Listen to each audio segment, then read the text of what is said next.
এইবোৰ কেনেকৈ আমি ভালদৰে নিষ্কাশন কৰিব পাৰোঁ সেই বিষয়ে আপোনালোকক জনাব আহিছোঁ। নমস্কাৰ, মই ৰামজনী গ্ৰুপৰ দৰ্শনা আৰু শুকান আৱৰ্জনা বিষয়ে আপোনালোকক ক'ব বিচাৰিছোঁ। শুকান আৱৰ্জনা যেনেকুৱা পেপাৰ, প্লাষ্টিক, বটল আৰু কাৰ্ডবৰ্ড এনেকুৱা ধৰণৰ ইত্যাদি থাকে আৰু এইবোৰ বিভিন্ন আমাৰ দৈনন্দিন জীৱনত ব্যৱহাৰ হৈয়ে থাকে আৰু এইবোৰ বিভিন্ন আঁৰৰ দ্বাৰা মানে পুনৰ ব্যৱহাৰ কৰিব পাৰি, যেনেকৈ ৰিচাইকেল, ৰিপাৰ্পজ ইত্যাদি। নমস্কাৰ, মই ৰামধেনু গ্ৰুপৰ ইমৰান। আজি মই আপোনালোকক ই ৱেষ্টৰ বিষয়ে ক'বলৈ ওলাইছোঁ। ই ৱেষ্টবোৰ আমাৰ দৈনন্দিন জীৱনত ব্যৱহাৰ হৈ থকা বস্তুবোৰেই হয়, যেনে bulb, switch board, mobile phone আদি। এইবোৰ আমি বিভিন্ন মাটিত পেলাই দিব নালাগে, কাৰণ এইবোৰৰ কাৰণে মাটি বিষাক্তও হ'ব পাৰে। এইবোৰ আমি বৈদ্যুতিক আৱৰ্জনাত ডাষ্টবিনত থ'লে সেই ডাষ্টবিনটো ভৰ্তি হ'লে আমি ই ৱেষ্ট ৰিচাইকেলৰ কালেক্টৰ মানুহক ফোন কৰি দিলে তেখেতে আহি এইবোৰ আমাৰ পৰা কিনি লৈ যায়, কাৰণ তেখেতসকলে এইবোৰ কিনি লৈ যায় আৰু সিহঁতে এইবোৰ ৰিচাইকেল বা ৰিপাৰ্পজ কৰে। নমস্কাৰ, মই ৰামধেনু গ্ৰুপৰ ভাৰনা। মই আজি আপোনালোকক সঞ্চালক আৱৰ্জনাৰ ওপৰত কিছু কথা ক'বলৈ ওলাইছোঁ।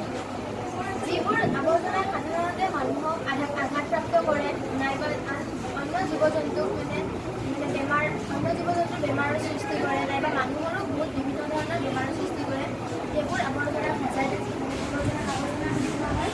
এই আৱৰ্জনা আপোনালোকৰ ঘৰত এটা গ্লাছ ভাঙিল, সেইটো আপোনালোকে য'তে ত'তে পেলাই দিব নালাগে, যাতে ঘৰখন আৱৰ্জনা কৰিব লাগে।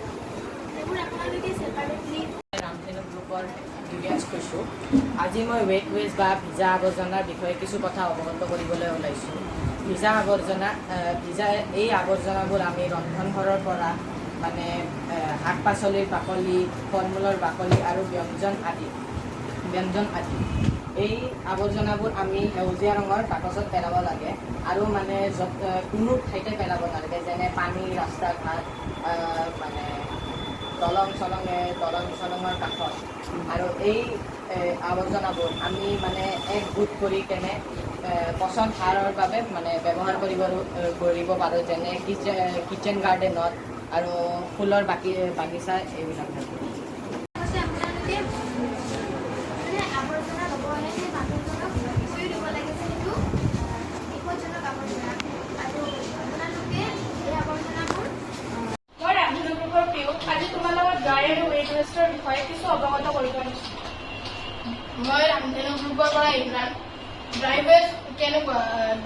ৱেষ্টবোৰ হ'ল শুকান জাবৰ, যেনে বটল, পেপাৰ, কাৰ্ডবৰ্ড সেইবোৰ, আৰু এইবোৰ ৰিইউজ কৰিব পাৰি।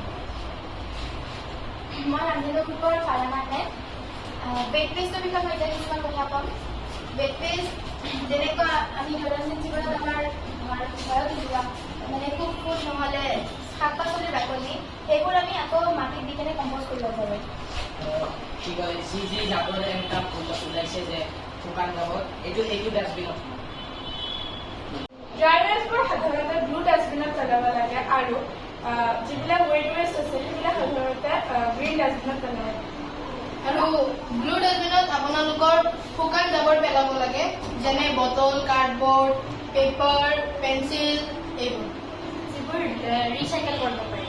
আৰু আমি ৱেট ৱেষ্টবোৰ গ্ৰীণ ডাষ্টবিনত পেলাব লাগে, যিবোৰ মানে মাটিৰ ভিতৰত দিলে সেইবোৰত মানে নতুন কৰি গছ পুলি ৰুলে গছৰ বংশবৃদ্ধি ভালদৰে হয়।